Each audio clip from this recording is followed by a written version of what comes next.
झारखंडचे माजी मुख्यमंत्री चंपाई सोरेन यांनी केला भाजपमध्ये प्रवेश। हिम्मता आणि शिवराज यांनी सोरेन यांना दिलं पक्षाचं सदस्यत्व। रांचीच्या धुर्वा येथील शहीद मैदानावर झाला कार्यक्रम।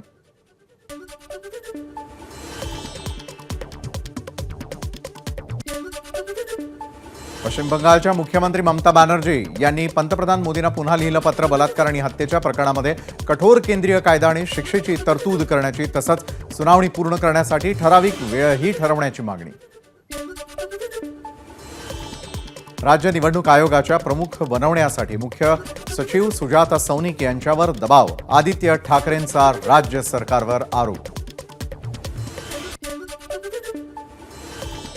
बदलापूरच्या घटनेनंतर पुणे पोलीस ॲक्शनमध्ये शाळा परिसरामधले पानटपऱ्या हलवणार। शाळेच्या 100 मीटर परिसरामध्ये सिगारेट गुटखा अंमली पदार्थ विक्री रोखणार।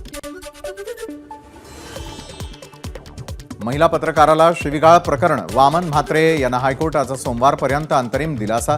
कल्याण कोर्टानं अटकपूर्व जामीन फेटाळल्याच्या निर्णयाला म्हात्रेंकडून हायकोर्टात आव्हान। राज्य शासनाच्या दिव्यांग प्रमाणपत्रांबाबत धक्कादायक बाब उघड। राज्यामध्ये 359 तर नाशिकमध्ये 40 बोगस प्रमाणपत्राद्वारे दिव्यांगांना नोकरी। अंतिम मुदतीनंतरही 40 जणांनी प्रमाणपत्र सादर केलं नाही।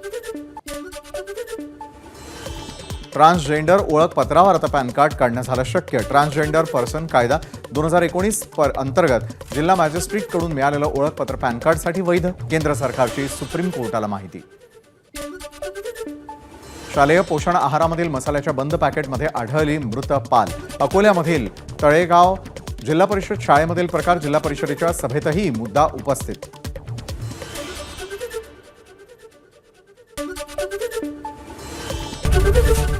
एबीपी माझा, उघडा डोळे बघा नीट।